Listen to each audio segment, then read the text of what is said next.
என்னைக்காவது lucky jam இவங்க 2 பேர் தான். ஸோ இவங்க 2 பேர்ல யாருக்கோ ஒருத்தவங்க தான் அந்த கிஃப்ட் போய் சேரப்போகுது. யார் அந்த பர்சன்களை வீடியோ வெயிட் பண்ணி பாருங்க.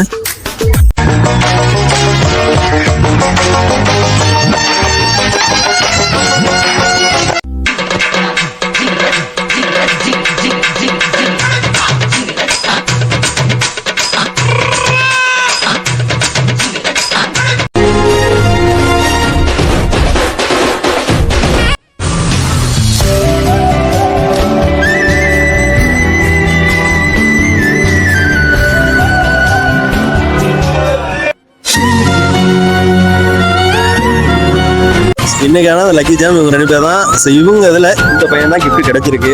ஹாப்பி ஓகே ஓகே ஓகே வேற லெவலில் அந்த சர்ப்ரைஸ் முடிச்சு நினைக்கிறேன். ஸோ இது வரைக்கும் நானும் அண்ணன் தான் கொடுத்தோம். இன்னைக்கு நம்ம அண்ணன் கையால் யார் ஓட்டு பண்ணுறாலும் அவங்களுக்கு கொடுக்க வச்சுட்டோம். ஸோ அவங்களுக்கு ஹாப்பி, நாமளும் ஹாப்பி. ஸோ நீங்களும் ஹாப்பியாக இருக்குமேன்னு நினைக்கிறேன். ஸோ உங்களோட சப்போர்ட் நீங்கள் கொடுத்துருங்க. ஸோ அடுத்த ஒரு ஹாப்பினஸான வீடியோவில் பார்ப்போம். பாய்.